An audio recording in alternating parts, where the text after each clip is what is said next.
such a nice introduction, and we're so pleased to be here today. So, as he said, my name is McNamara, and this is my colleague Bill Badai. We both teach at Campbellsville University. And the subject for today's class is going to be the commissioning process. You know, what is it? Why should you care? Why should you commission a new piece, etc. And so I thought how, the most appropriate way to start this class would be to play a commission that I have done. So just Tuesday night, the two of us premiered this new work. You guys are going to be the second group of people to hear it, which is pretty cool. This is Carson Truman's Flugelhorn Sonata, so Sonata for flugelhorn and piano. The piece has two movements. The first is entitled Cantus. The second is entitled Ludus. So without further ado, we hope you enjoy Carson Truman's Sonata for flugelhorn and piano.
All right.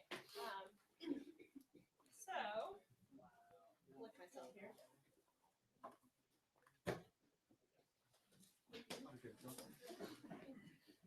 I think he's going to leave. I don't think he wants to stick around for a trumpet master class. So we'll excuse him. Thank you. Okay.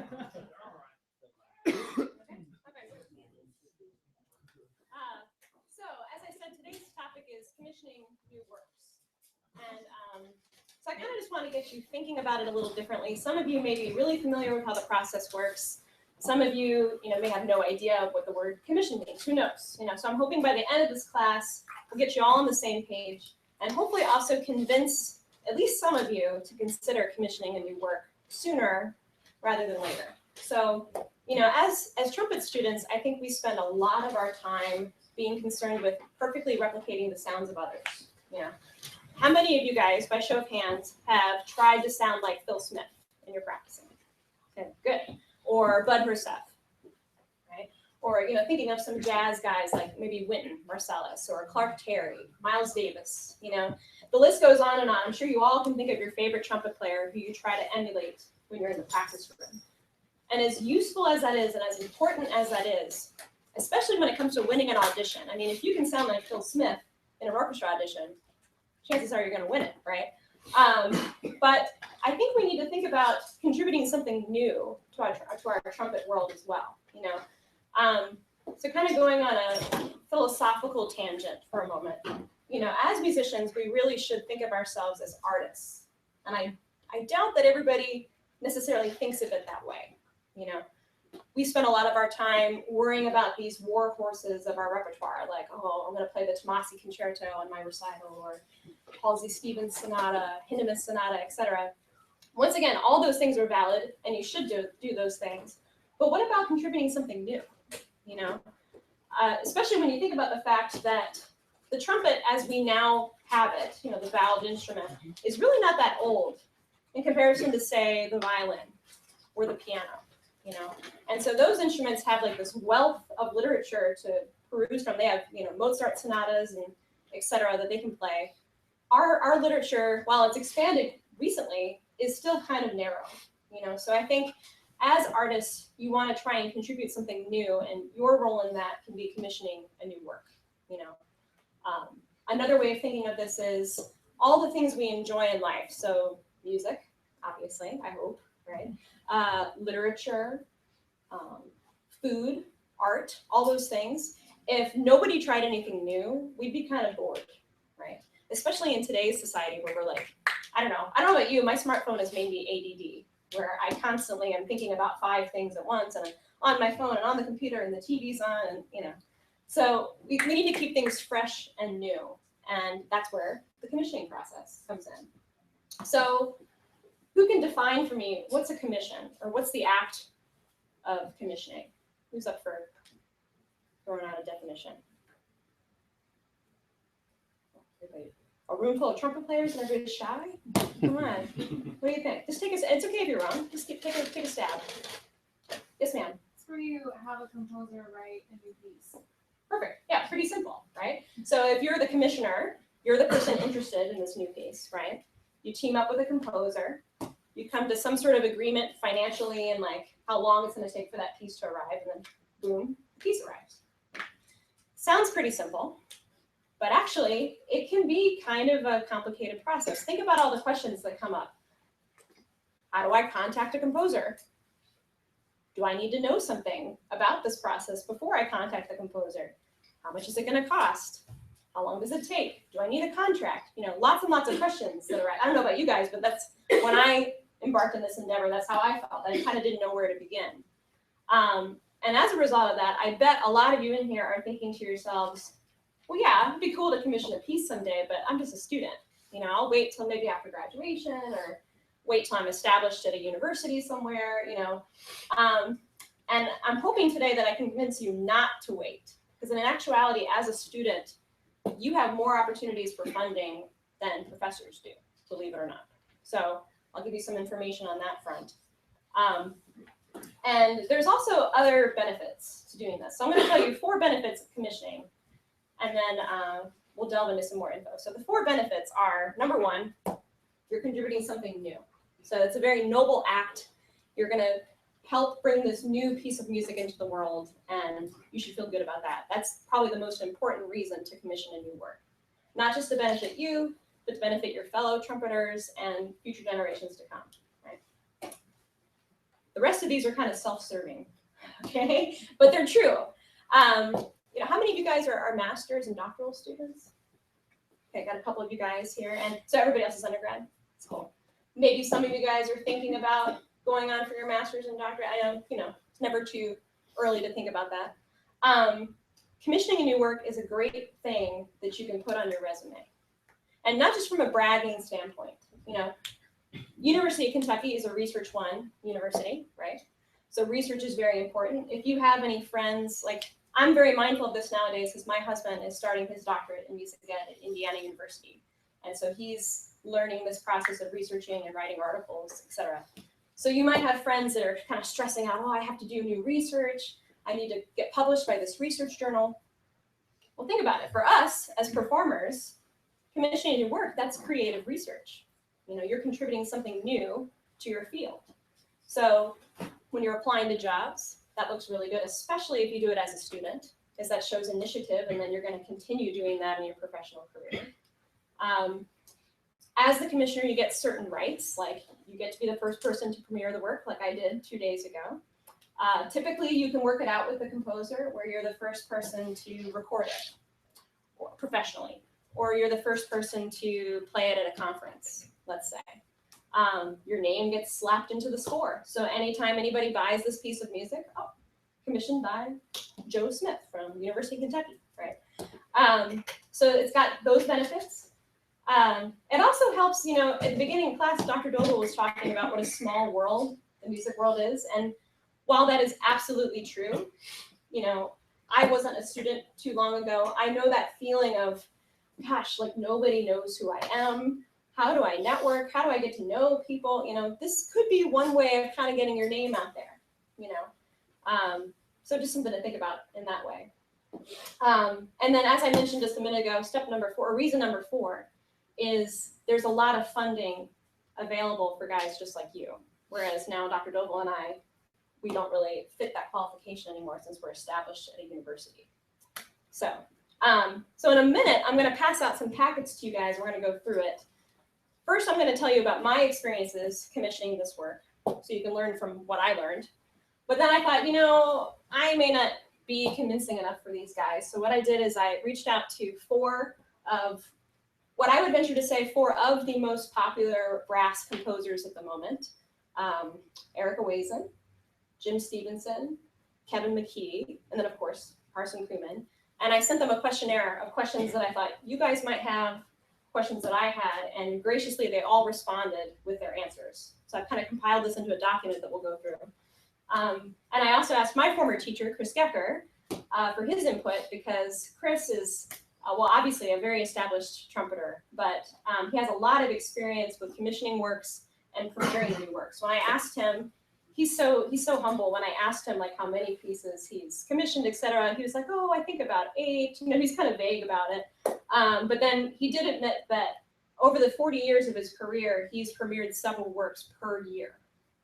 So that's a lot of premiere experience. So I thought he would be a good person to ask about that as well. So before I tell you about my experiences so far, do you guys have any questions about the stuff I just rattled at you? You with me? Okay, we'll keep going. So, so my experience in commissioning this new work. Basically, ever since I was a student at JMU, I've been a huge fan of the flugelhorn, and the reason for that is, I don't know if these guys have told you, but brass band is huge at JMU. It's very important. You're like, yes, we've heard about it. Okay, so one of the solo chairs in that ensemble is the flugelhorn chair, and that's what I played for the most part when I was a student there.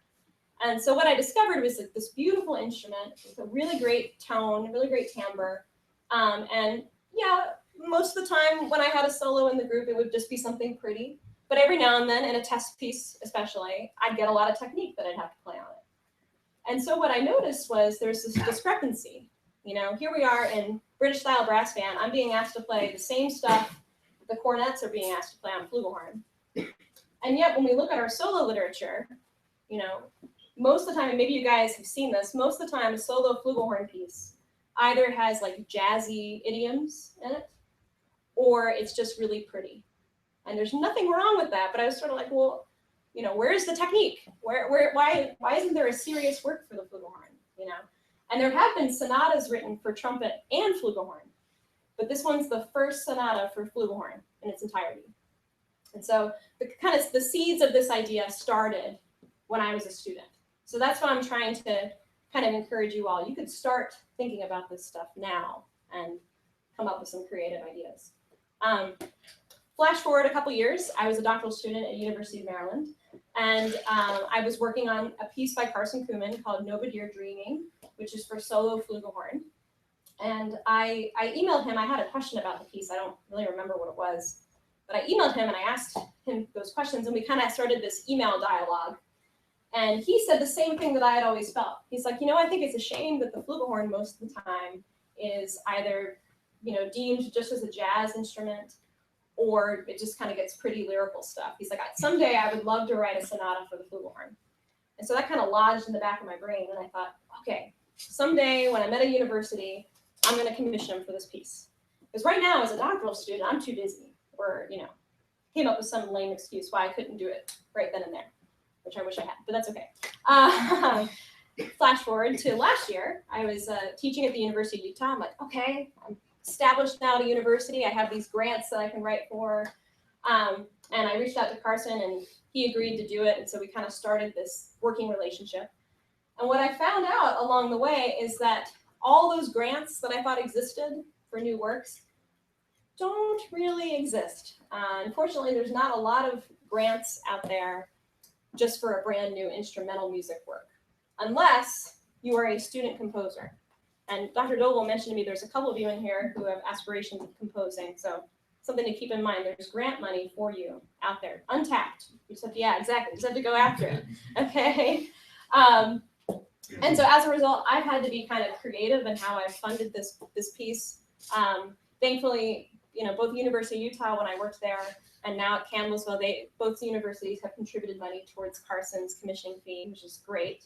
And actually, I have to put a little plug out there. I have recently gotten some donations from some Kentucky music stores. So a local store, Hearst Music, you guys familiar with them? Dwana Stevens has graciously donated some money towards this project. So please go to her store and tell her thank you and buy valve oil and stuff like that. And then also Miles Davis and Miles Ahead Music, Matthew Miracle from Louisville Music Company, and Karen Case of Mel Owen Music. So when you go home for the holidays, if you're near any of those stores, I encourage you to go, because that was really nice of them to contribute towards this project.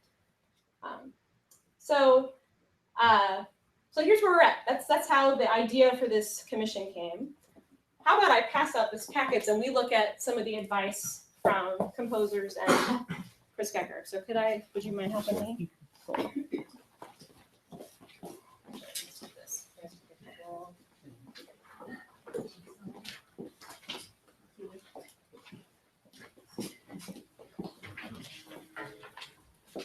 reason why I waited until now is I wanted to avoid everybody doing this. So try to resist the urge to read ahead and kind of follow along with me here. I'll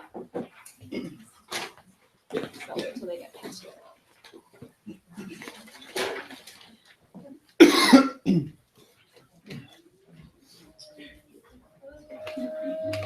Everybody have? You got some extras? Okay. You can just hang. You can hang on to them if you. Did everybody get one?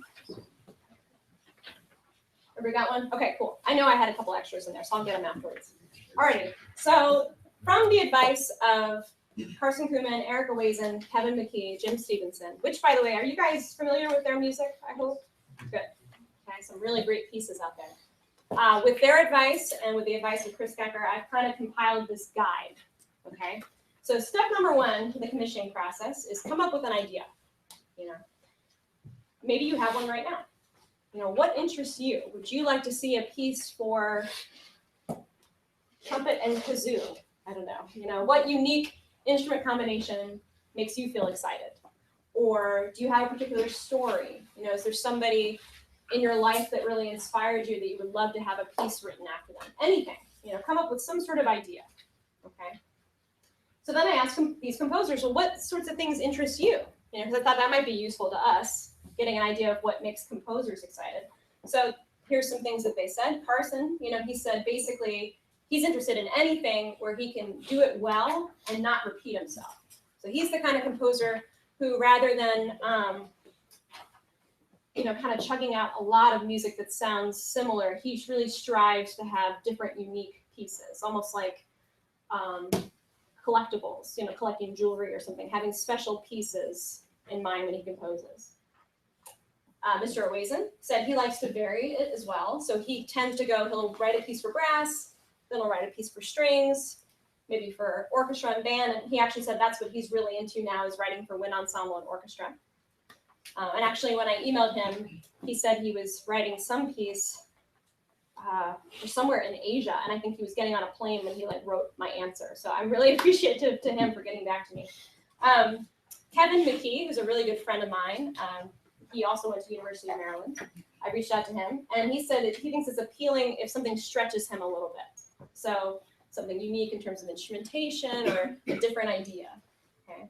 And then Jim Stevenson, sort of similar, you know, pieces with unexpected or somewhat abnormal instrumentation where you can play with colors. Okay. And then I asked Chris Gecker, you know, what do you look for in a composer when you're commissioning a piece? And he said probably the most important thing, he reiterated this a couple times, is pick a composer who fits the language that you're looking for. You know, you have to like the way that composer writes. Otherwise, you're going to be dissatisfied with the project. So this brings us to step number 2. Contact a composer. It sounds simple enough, but I want to encourage you, make sure that you're picking a composer who fits your project. You know, so don't just think, I have to get the piece written by so-and-so because, you know, they're the hottest new composer, and if I don't do it by them, no one will care. You know, that's kind of the wrong way to go about it. Instead, think, you know, which composer really fits what I'm looking for. Okay, so thinking about what sorts of pieces they write. If you're interested in chamber music, maybe thinking of a composer who does a lot of chamber writing. If you really want to do a brand new concerto, think of somebody who has a lot of experience writing for larger groups, that kind of thing.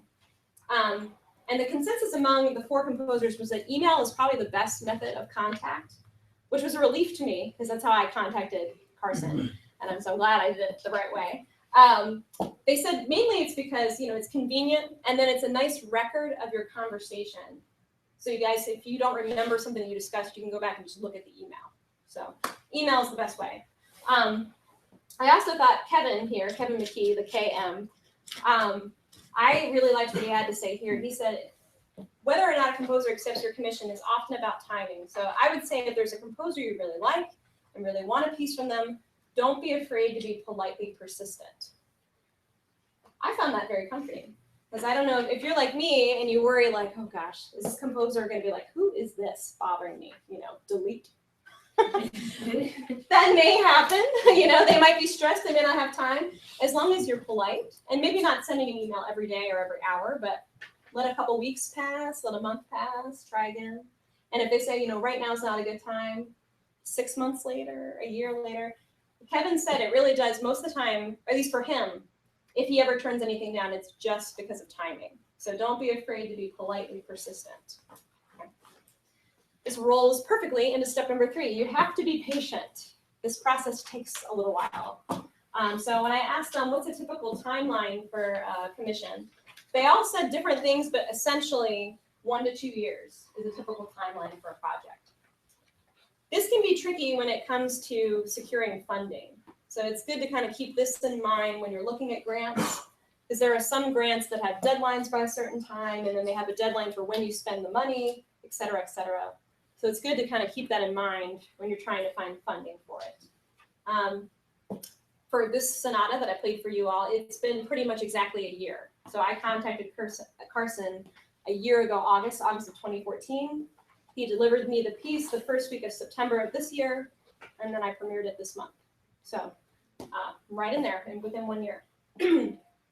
Step number 4, be flexible. Okay, and this is something else that I think is really crucial and important to keep in mind.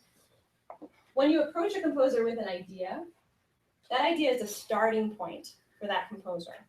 So for me, I really wanted a flute horn sonata, and I asked that some aspects of it be technical, so that in a way you could do a side-by-side comparison with another sonata from our literature, and there wouldn't be a huge discrepancy in terms of technique. Okay. After that, I let Carson be. Carson is the composer. He's the expert. I don't know anything about composition, so I'm not about to tell him how to do his job. Okay.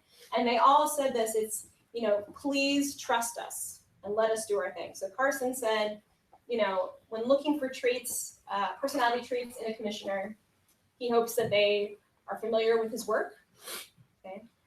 He also hopes that you understand what the commissioning art is. And so he says, it's a delicate balance between producing something that is made to certain specifications with other things that you shouldn't necessarily control. Let the project unfold naturally. Okay. Mr. Owazen said something that he looks for when working with someone is just that they're willing to communicate with him. So he likes to get to know them and set up a good rapport with them. Kevin said similar things to Carson. Be respectful, not overbearing. Punctual with payment, which we're going to get to in a minute. They all said very similar things, which leads me to think they've all dealt with people not being punctual with payment. And Kevin also said, some general direction can be good, but it's nice to feel like I have freedom, that they trust me to do my job. And Jim said a very similar thing. Willingness and openness to communicate their needs, or knowing my music well enough to let me do my thing. Okay. Step number 5, you got to be prepared to pay. Okay. I really, Jim Stevenson pointed out, composers have bills to pay too. It'd be like, imagine if you showed up to a church gig and they, as this actually happened to me before, it's probably happened to some of you, that you show up to a gig and you don't get paid even though you were supposed to. Think about how that makes you feel, right? I was going to buy a new mouthpiece, or I was just trying to eat pizza for dinner tonight, whatever the reason. You want your money when it's due, and the composers, it's no different, okay? So in terms of a timeline, though, or in terms of stipulations, rather, with the cost, you'll find this interesting. So they said, of course, be prompt with payment. That's how you form a professional working relationship. Typically, all composers have some sort of fee structure. For some of the guys that I asked, it's based on length of the piece. So like if you're doing a 10-minute piece, it equals X amount of money. If you're doing a 20-minute piece, it equals X amount of money, whatever. Some of them, it just varies based on instrumentation. As you can imagine, if they're writing for full orchestra, it's going to be more expensive because that's more hours involved. But number 3, in most instances, it's negotiable, which I think is good to know, especially if you're a student and I know what it's, I'm new in my career. I still feel like a poor student, even though I shouldn't. Money's not always easy to find. So if you're able to fundraise a certain amount, like you have $2,000 for a project, ask the composer, what could you do with this amount? And they probably would be willing to work with you. So that hopefully gives you some hope that this is not an impossible process. And then I asked Chris, Chris Gecker, how have you funded your commissions? And so he said, mostly it's come through University of Maryland. That's like the new sonatas by Erica Wazen and Carson Truman. So Chris is actually premiering 2 new works by Mr. Wazen and by Carson, I think this fall. If it's not this fall, it's this year. So it's kind of interesting. And then in other cases, he's gotten a donor to help him out, just like I did. And then the last step is aim for a smooth project. So I asked all the composers, what can we do as commissioners to make your job easier? And so I pulled some of my favorite quotes from this. So give the composer space to do their thing. Don't oppress them with too many directions. Give them an idea and let it fly. Don't contact a composer midstream with new requests or guidelines. I am putting it in something that you guys can relate to. I'm sure I hope it hasn't happened to you, but it probably has. Imagine you have a term paper due for a class that's due like in 2 days, and all of a sudden the teacher gives you a different requirement. Oh, I'm seeing some nodding. Imagine that rage that you feel if you've already worked on the paper and didn't procrastinate. Those composers would feel the same way. So once you've finished that initial negotiation phase, let it go, okay? Have the financial end taken care of in a timely manner. Remain calm in your communication. This made me laugh. Not at their expense, but it's sort of funny when you picture it. One of the composers remarked about an experience where it wound up working out very well in the end, but through the process, the commissioner got really stressed out over something, and there was a miscommunication, and emails were flying left and right, like, this isn't what we agreed upon, and blah, blah, blah. And it just wound up causing a lot of stress and anxiety for that composer. And then once it got resolved and they realized it was a miscommunication, it was fine. And it wound up being just fine. But that particular composer said, just try to keep in mind to stay calm. It's already stressful enough trying to create this really good piece of music for you. They don't need all your anxiety put on them either. And then number 6, it's always good to have a contract. And I think any reputable composer would want to have a contract anyways. Okay? So a couple other things. It doesn't necessarily fit into a step-by-step process, but things that could be helpful to you.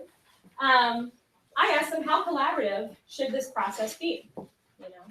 And they all agreed that having input and editing suggestions is helpful, but they all kind of had their own unique spin on it. So Carson says he's a little bit more black box in that he likes to have the discussion up front, find out what you're interested in, and then he kind of just wants to go, into his little composer world and do it, and then deliver you the finished product. But then at that point, he's more than open to suggestions or edits. And that's exactly what happened with us with this commission. He delivered it to me, finished. I played through it. And really, I had a couple spots that I suggested, believe it or not, just to take it up the octave, because so often flugelhorn is in like this really, low C to high G range. And I was just like, it might be nice to get up there a little bit.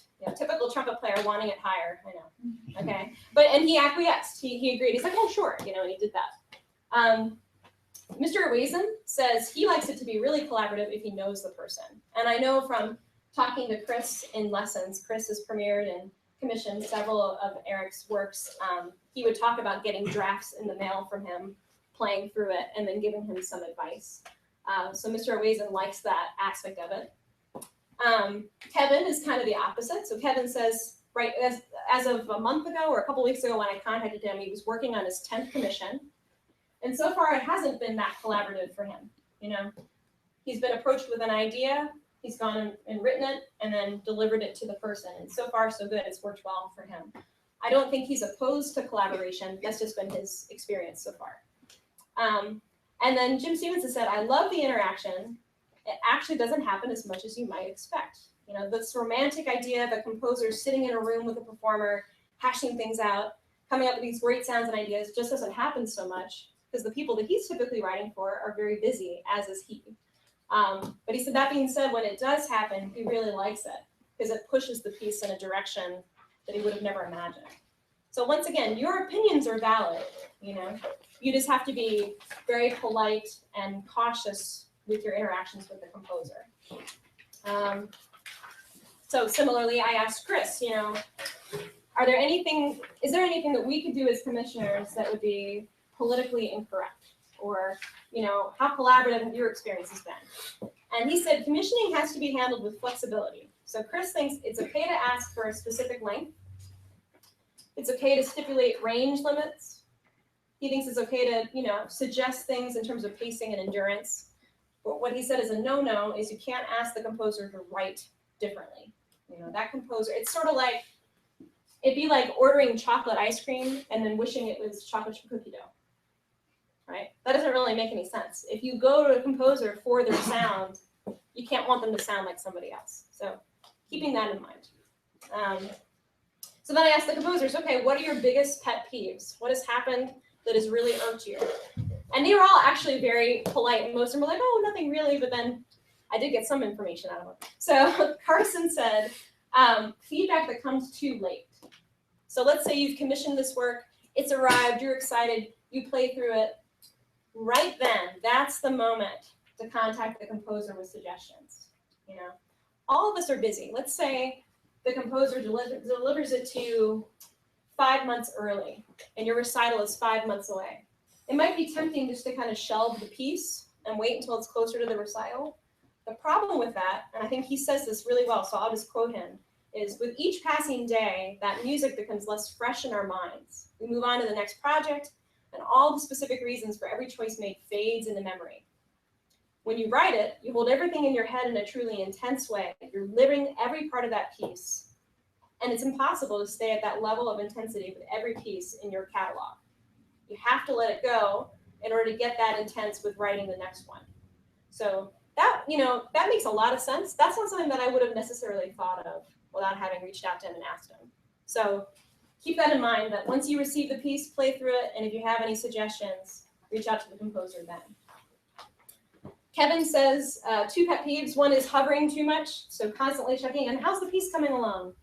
Are we on schedule? Think about the anxiety that could cause in a person, so don't do that.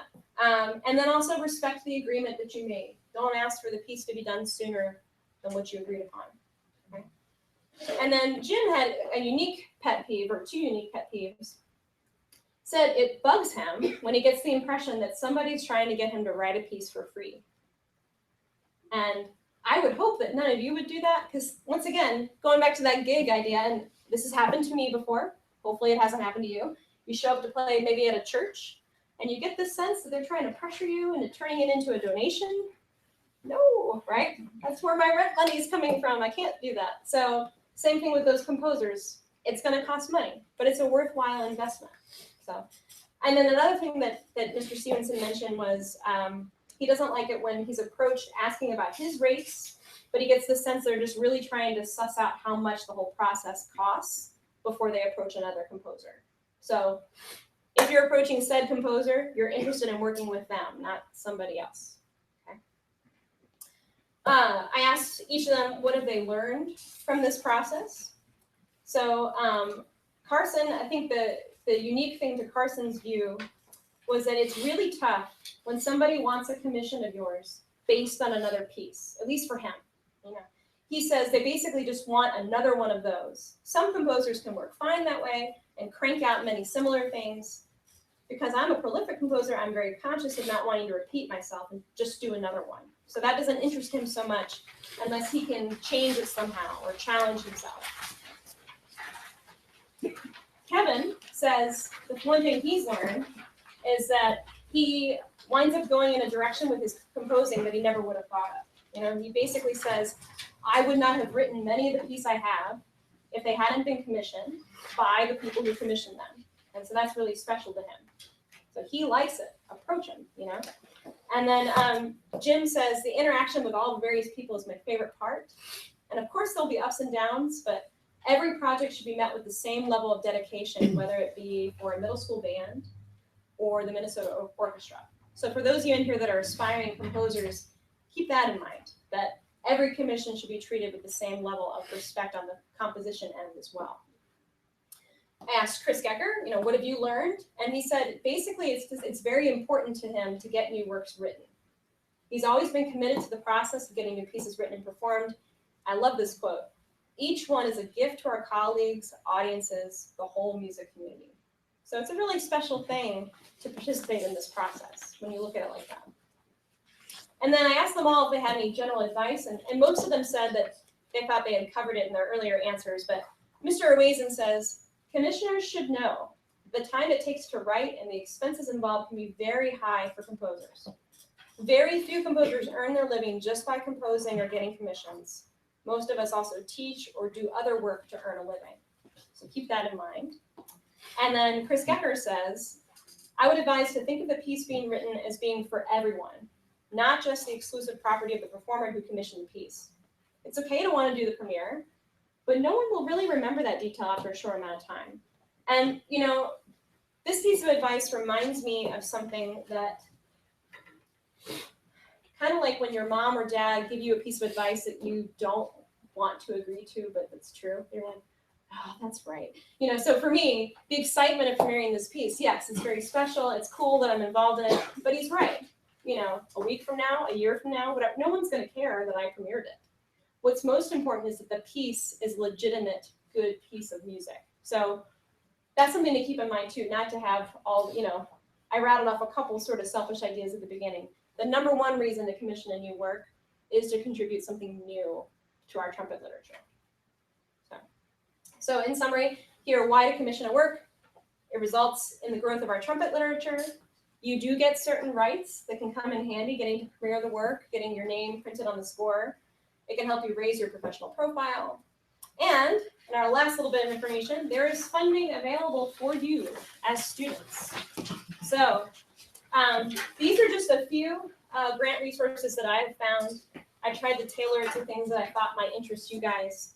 So this first one, New Music USA, this is a relatively new source of funding for works, and it's really geared towards younger projects. So if you're a student composer, check out this website. If you have a friend who composes and the two of you want to get together, they compose a piece for trumpet, you get to play it, this could be a really great resource for you.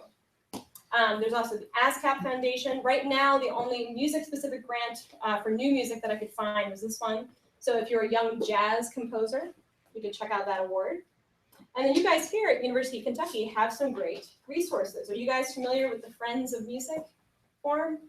See, I'm seeing some shaking heads, I'm seeing some yes. So I reached out to Dr. Doble and he said he did think that this form could work for this sort of project. And if you have something in mind, I maybe would encourage that talk to him about that. Here on campus, you have a proposal development office. Includes a searchable database for grants. Now, when I checked the other day, most, if not all of them are for science-related things. But that's not to say that one won't pop up that you could find a way of having it fit your project. You can sign up for a grant writing class here through the College of Fine Arts. That could be very informative. And then these two, grants.gov and Grant Professionals, these are broader. Once again, these are not necessarily music-specific grants. But I think just to get familiar with the grant writing process and what's involved, kind of doing some digging on that website can help you familiarize yourself with it. How many of you guys have heard of GoFundMe? Most of you guys have heard of that, right? So that's an obvious one you could turn to. You know, getting your friends, families, friends of friends to contribute towards the project. Or at the very bottom here, form a consortium. You know, 2 of you, 3 of you, the whole studio could get together, commission a new work, and then you've split that commission fee up 32 ways. That makes it really affordable as opposed to carrying the brunt of it by yourself. So the only difference there is that you then share the rights to the premiere. You share the rights to the recording with them, but it'd be with your friends. So my hope is that now I've maybe encouraged you that this is a little more accessible than you once thought. You guys have any questions about it, about anything, my experiences or talking to the composers? Yes, ma'am. So if you're commissioning a piece, that means that you'll be the first one to play it? Typically, that is something you will have to stipulate. Like you'll have to ask the composer, I want to be the person to premiere it. But like from what I've heard, everybody says, oh, sure, it makes sense. You've contributed money, you should get some sort of little perk like that. So should you commission a piece that's on an instrument that you can play, or? I do. Yep. So I know. I mean, that's a good. You're thinking. I like that. So yeah. If you, let's say I know some of you are involved with natural trumpet. Wouldn't it be cool to commission a work that's written in 2015 for natural trumpet? You you know? And if that's something you do well, that's kind of like a little niche, you know, that not everybody's good at. So something to think about. Yeah, good question. Any other questions? Yes, sir. So, like, do you have any advice or ideas for people on the other side that are up and coming as composers, like trying to make a living at it? That's a very good question. My advice would be, first of all, something that I've learned, these composers are super nice. You know, the only one out of the 4 that I know personally is Kevin. Carson and I have a professional relationship from this, but I didn't know him prior to emailing him. I knew his brother, actually, which is funny. We went to Illinois together. But all of them immediately got back to me with the answers, and they very easily could have blown off my email or said no, you know. So think of somebody's writing that you respect, send them an email. Like, how did you get started? Do you have any advice for me? You know, could I come take a lesson with you? You know, that, and I think get somebody to perform your works and look for funding. You're probably doing it all for free right now, just trying to get your stuff out there. There might be funding for you, you know, and it could really turn into something bigger than you would have thought of in the first place if you go that route. So if there's anything I've learned, it's to be encouraged, not discouraged from this process. Yeah. Any other questions?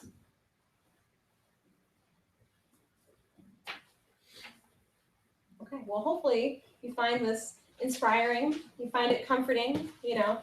A quote that I didn't include in here, because I couldn't find a good place for it to fit, but I'll try and paraphrase, that I liked is Mr. Stevenson, Jim, he said, "Too often people think about composers as being these stuffy guys wearing tweed jackets, sitting in a dark room somewhere, you know, like the Beethoven stereotype, you know." And he's like, "We're really not like that. We're very nice." He said something to the effect of, "I like to watch sports, you know, I like to eat." You know? So they're human beings too. You know, it's just kind of like the first time you met any famous trumpet player, how you sort of feel awestruck and you're like, I don't know what to say. You know, we have that feeling with these composers, but they're people too.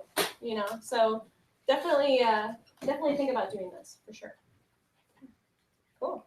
All right. Well, I don't know how much time we have. Do we have time for? Yeah, we do. 20 minutes or so, yeah. So somebody want to play for me? Sure. Okay. Who wants to play? Who's up? Rock, paper, scissors for it, right? Several of you have recitals coming up really soon. Your recital folks want to play? We have a volunteer down here. Oh, okay, great. The composer volunteers. That's right. Me playing a master class? I never played master class. What horn should I get on? What? What horn should I get on? Are you B flat or C or? The only horn. Oh, of course. Excuse me. No. Don't mess with the classic, right? Doesn't Chris Baker only play? Pretty much, yeah. Yeah, that's what I say whenever they make fun of me. Yeah, huh? That is what I say. Can you transpose like Chris Baker? I'm okay. Nope, it's off back.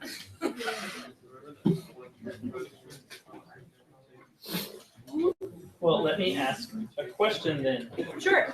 Would it be in bad form to play something I wrote? No, not at all. I think that's very appropriate. That's cool. Oh, great. What do we do next week? So I wrote a song so I can say okay, unaccompanied. Oh, cool. Oh, it's unaccompanied. Okay, neat. Yeah, Dr. Bobo was telling me about that. Great. Cool.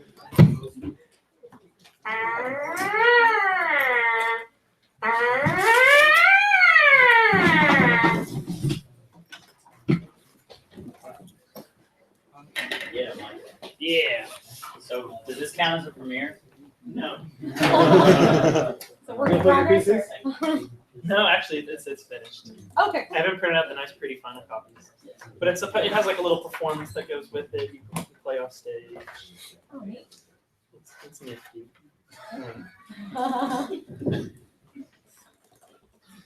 Feel free to play a few notes, or if you're ready to go for I it. know, right?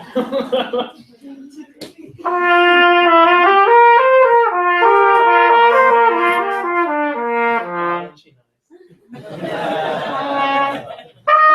It's on purpose. It's habit, sorry.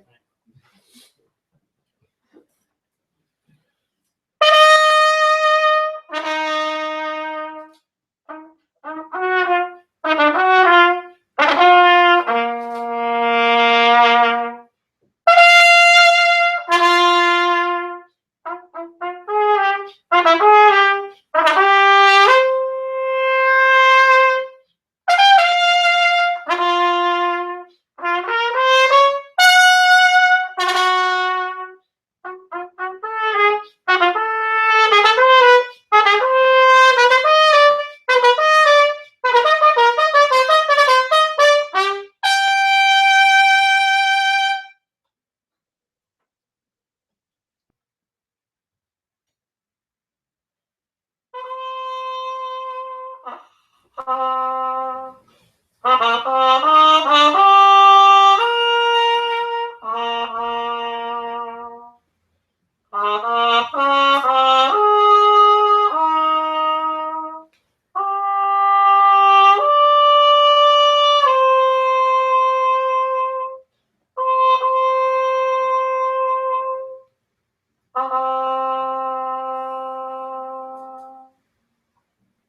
that's the first Yeah. movement. Well, yeah, let's do that. That's nice.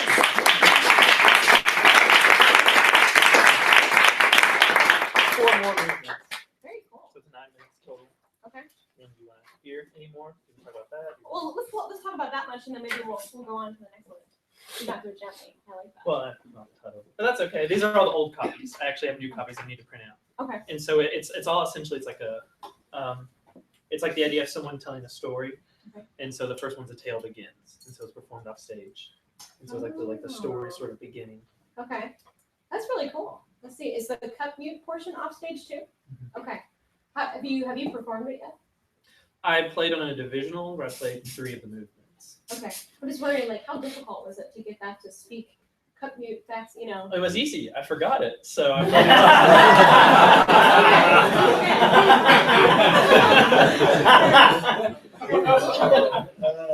Well, you'll have to tell me how it goes when you actually do that. But I was just thinking, you know, being off stage it affects intonation, and then throwing a mute in the mix, and one that could potentially be kind of stuffy. And I'm just kind of curious, but I think that's really neat. Very cool.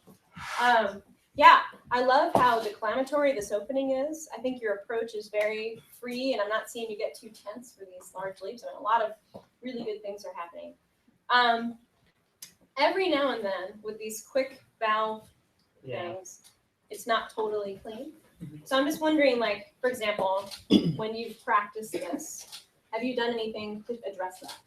Yeah, I mean, I usually try to work on, not necessarily that specifically, but I try to work on a lot of like quick double cycling, like digga-digga-dum, digga-digga-dum, digga-digga-dum, digga-dum, like different intervals. I'm playing another piece right now that the opening of it is a lot of like, you jump like an octave and play a note like digga-dum, digga-dum, digga-dum. So that's kind of like a Yeah. recurring theme in these pieces. Okay. Well, not this piece, another piece I'm playing for my recital. I just mean that it's, yeah, you're doing it Yeah, a lot. 100%. Yeah.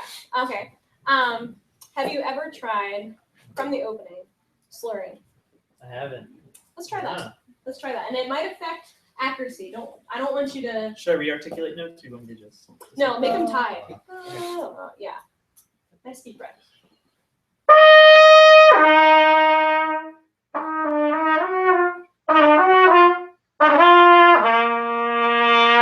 Yeah, I can figure it out. Yeah, try it one more time. This time, really no re-articulating. Okay. So you can stop for the rest, I guess. But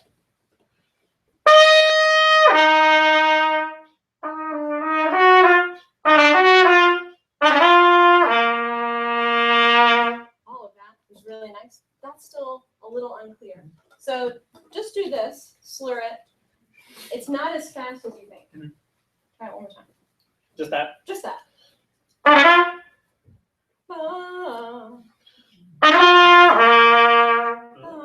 Really bang. There you go. Now put it in context. One more time, slurred. Really banging your valve, and it's not as fast as you think. One more time.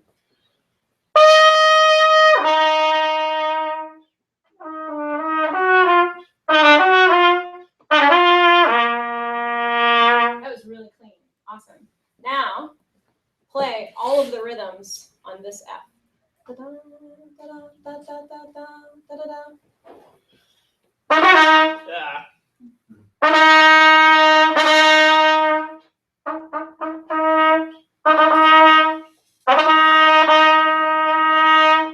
How clean was that?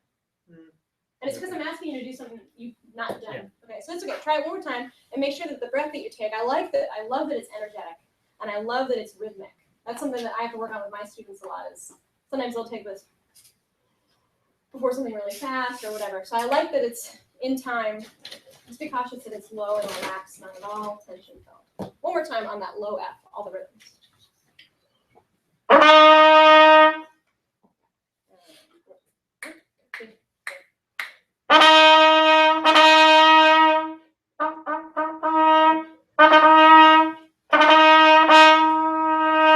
Good, and now put these two things together and play it as written.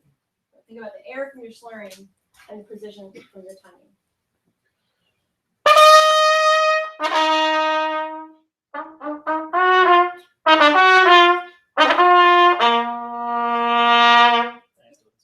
That's okay. That's okay. But some of this was really nice. So that's one thing that I like to do in my practicing is slur it, worry just about the rhythmic things to really make sure that I'm being precise and accurate with my articulations and then putting it together. Yeah.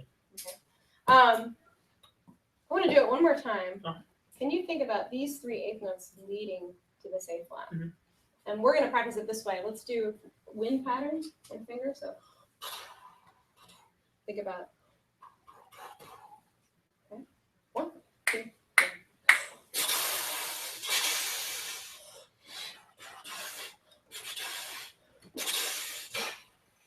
Good. I think this could still lead more. Listen to mine. Does that sound like mine? Yours are shorter. Yeah. And they're supposed to be short. Mine are still going to sound short, but my air, just listen to it one more time. Yeah. Now try just that bit. 1, 2, 3. There you go. There you go. And that has much more musical direction. I think I screwed you up by counting that. Good. Okay, so now in context, one more time as written.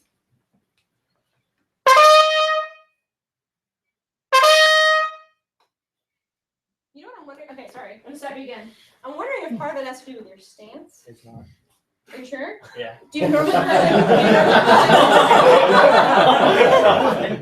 you talked to him about, and is that why I'm getting resistance? Every single time someone comes and tells me to play like this, it just gets awful from there. Really? Yeah. Okay. All right. Well then I will respect that. I'll respect that. But I would say this leads to imbalance. Yeah. I Where's know. this at? I tend to move a lot whenever I play, and it's just always been like a really natural habit. You just And don't so move. whenever I get like still like this, like I feel really imbalanced, and I don't know why. Okay. Like I don't like staying. Like I feel really doesn't feel good. Okay. No, and that's cool. And I don't know why. It's just it's a really weird habit of mine. Okay. All right. I'll respect since you feel so strongly about it. I'll respect it. But think of it this way. I don't know. Did you grow up playing any sports? Yeah. I feel like I'm just opening a can of worms. Well, after can. yeah, I played soccer. I did a little swimming, and then I was a male cheerleader. Oh, okay. All right. So pretty athletic stuff. Okay. I played soccer too. Believe it or not, as petite as I am, I was the goalie. Okay. Hey, yeah. To be a good goalie, you can't like this would not work, No. right? Because I'm not as mobile. So playing the trumpet is a very physical thing. It's very similar, especially the trumpet is so physically demanding. Yeah. So I get, even though I'm not like some amazing athlete, I get a lot of parallels from that. So that's why I was trying. Yeah, I usually like to. I don't know. I try to sort of feel phrases a little bit in dynamics by sort of going back because I never have an issue with balance. I mean, I've always had really, really, really good balance. Okay. I mean, and so I usually try to. I usually try to help that sort of like a physical, sort of like Martin Frost, who's like the clarinet player. Okay. I mean, not to that extreme, but I mean how he a lot of times likes to sort of do the phrases. I hate all of them. But I mean, sort of to that degree a little bit. I try to feel the phrases a little bit in that sense. But I think part of it might have been where I was bringing it up and doing the breath all at once, and starting down like this and bringing it up. I think that. So I think maybe if I started just like that. Okay, because that's what I noticed. There was kind of this forward, and it's Yeah. Okay, so if you're gonna do this, just be solid. Yeah. Maybe.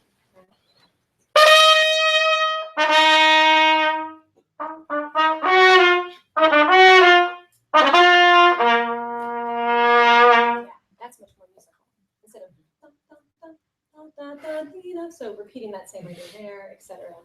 Okay, good. Yeah, I'd like you to do a bigger chunk. Think about every time that little motive comes back. Mhm. Well, actually, I should say this. You're the composer. Is it okay to have? Like, are you Yes, want, or do it's you want to? motivic development. Well, right, but I mean, your intent for it to be really short and separate, or do you want it to be part of that phrase? No, I mean, I want it all to be, I think everything always needs to have a nice overarching phrase. Okay. And so I think, as they say with Bach, you never do the same thing twice. You should never play it the same way twice. Okay. So let's do that. Having forward, or what I like to think of as horizontal motion, instead of vertical. You're being very precise, but sometimes at the expense of being musical. Yeah. Okay, so let's hold chunk, plan that idea.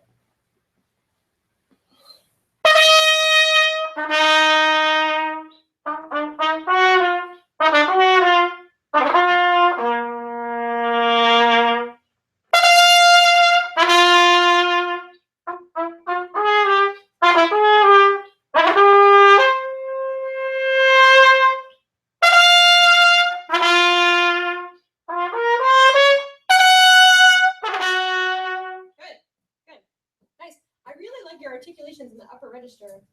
I'd like that same level of clarity to be when it's lower, but that's a great sound. So I would encourage you moving forward with this to practice some of these sections slurred to get it really clean, because there's still just a couple where I think it's just a matter of you're not banging your vowels. Yeah. It's not totally lining up your tongue. I think, and I've noticed, I think recently that I've been doing a little more of that. I've been a little lazy. I used to have an issue with that, and then I got really good about it, and I think I've started slipping into that habit again. Okay, so that'd be a good thing to revisit for sure. Yeah, let's hear. Did you also? No, you just did all this. Yeah. Okay, let's do a little bit of this next one. Okay, this one's hard.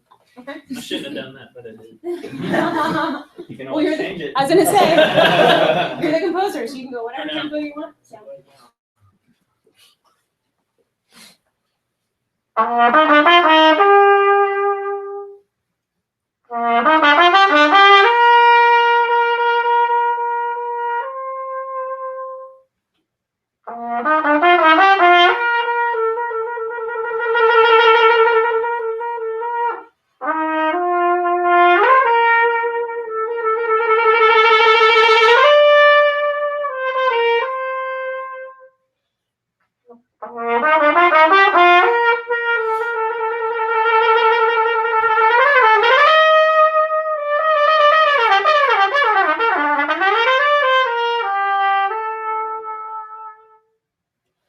Let's stop there. Let's stop there. Nice. This is cool. Yeah, there's a few little plugs in there. No, but I like it. It's really neat. Okay. Well, so yeah, I noticed the flubs a little bit. Does this? So obviously you want it to go faster, but I think you could maybe, for balance in music, anytime you have something that's really fast, when you're doing vibrato, I should say, when you're doing vibrato, it's always nice for there to be a balance. So maybe starting a little slower and working your way into that. Yeah, and I thought about trying to put this in different keys, just a different way to write it, and there's really no other way to put it, and that's hard to play with those fingerings because where it's the E and the C are repeated. So I've been playing that three for the E. Because 1 and 2 is too sharp. Yeah, well, I guess for easy I guess because and also the how easy the fingerings are. I don't know. Like, I feel like I tried 1 and 2 and it didn't work out well. I don't know. It's flubbing me up a little bit. That's interesting. I would have thought this is easier than that. That would have tripped me up. I don't know, but I believe you. I know you spent. I'll try it. Yeah. One, I'm wondering if you could go so.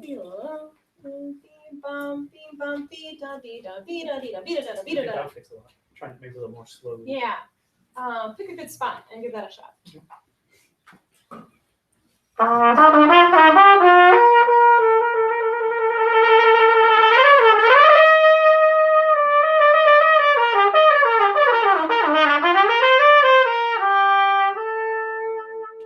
That was better, for sure. And then, have you ever tried doing it so legato tone that the whole thing sounds slurred, but in fact it's You tonguing all of it? dia slurring too. Oh. Dia. I'm not. Okay, so Try it under 10. that's hard to do now.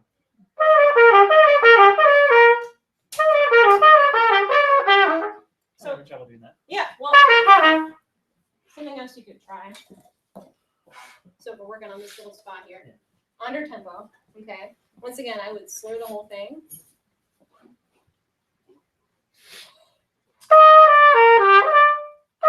Sorry.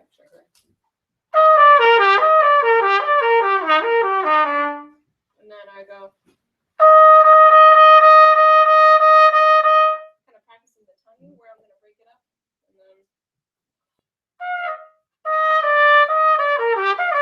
Oh.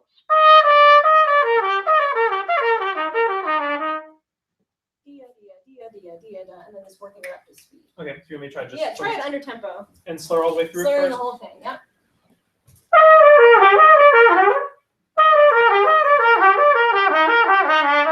Nice, good. And now just worrying about where you're gonna articulate. Dee da dee da da da da da da da. So all one pitch. Mm-hmm.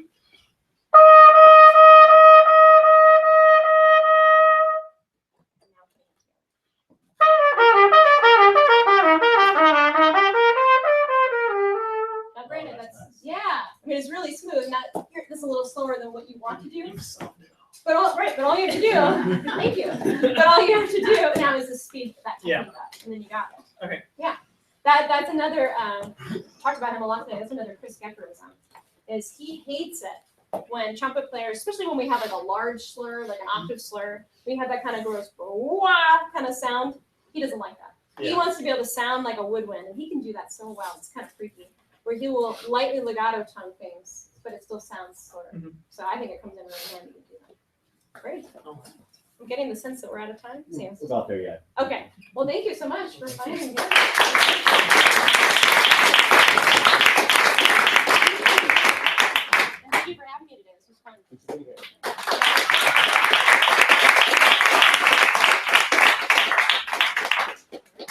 Very nice piece.